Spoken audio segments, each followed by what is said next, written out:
Big Six Lesson Conclusion. My name is Jill Schoonover. I'm your local librarian, and the purpose of this lesson is to review all the 6 steps of the Big Six process. And we're going to know why knowing the Big Six is important. So an introduction to our lesson is I've made a handout for you. On here it lists all the Big Six. It's got some nice little pictures to the side just so that you always know what you're doing in each of the steps. The resources located at the bottom are actually 5 different websites that you can go to. I'm hoping that for each of my learners that we learn from visuals, um, from doing, and just from looking at certain things, I've got them all kind of covered. We've got Livebinder, big6.org. We actually have a school district website, we have a different organization, and then we have this nice graphic website that you can go to. On here, there are different things that you can find within these resources. We've got a Prezi that kind of walks you through. So if you're more of that visual different, instead of going through a normal PowerPoint, we have the Prezi. There's also a link to different videos that you can watch on how different people are actually using the Big Six. There is this matrix that you can look at, and it kind of tells you what to do in each one. It's really nice and set up, and it's interactive. There's also another section for instructional materials. So sometimes we learn a little bit different, and so instructional materials are great. And of course, for my visual learners, there's some graphic organizers for each of the sections if you'd like. And then our very last one, it's more of graphics. So if you want to see how they all connect, there's a nice graphic on the very last link that you can use there.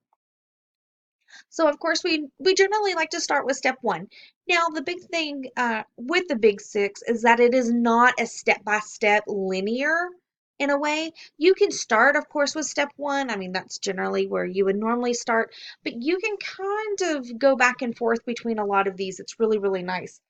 But our step one, we do have, it's called task definition. And really here it's kind of, you're just defining the problem. You're trying to figure out what it is, what are you going to do, and you're going to identify the information needed. So even so that way you know it's kind of for real world. We're going to say our problem is we're going on vacation next week and we don't know what kind of clothes we're going to pack. You know, we're here from Texas and we're going to Washington, D.C. So I need to identify the information that I need. So we'll just kind of go from there.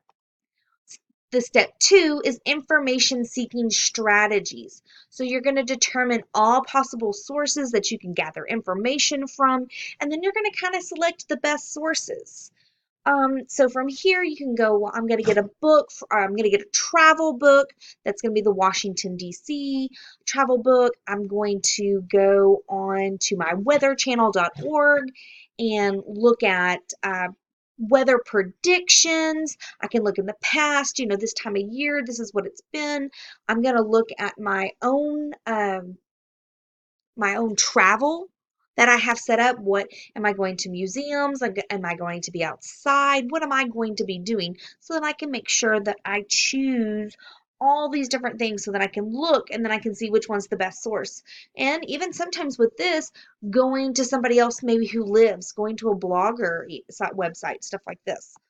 Our step three is our location and access. So we're going to locate all of our sources. We're actually going to go and find this information. So the second step was, where could I go? This one is actually the doing part. You're actually going to go out there and not just google.com.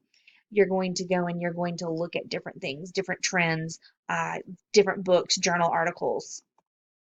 Our step four is using this information. So you're actually going to engage, you're actually going to read um, the book that you find on things to do in Washington, D.C. this time of year, whether it's museums or outdoor things to do. You're going to look at the weather pattern. So you're actually going to look at that and you're going to look, and then you're going to extract the relevant information. So now it's early fall. I'm not going to look at things that are talking about the springtime in Washington. That's not relevant. So we're going to, watch YouTube videos.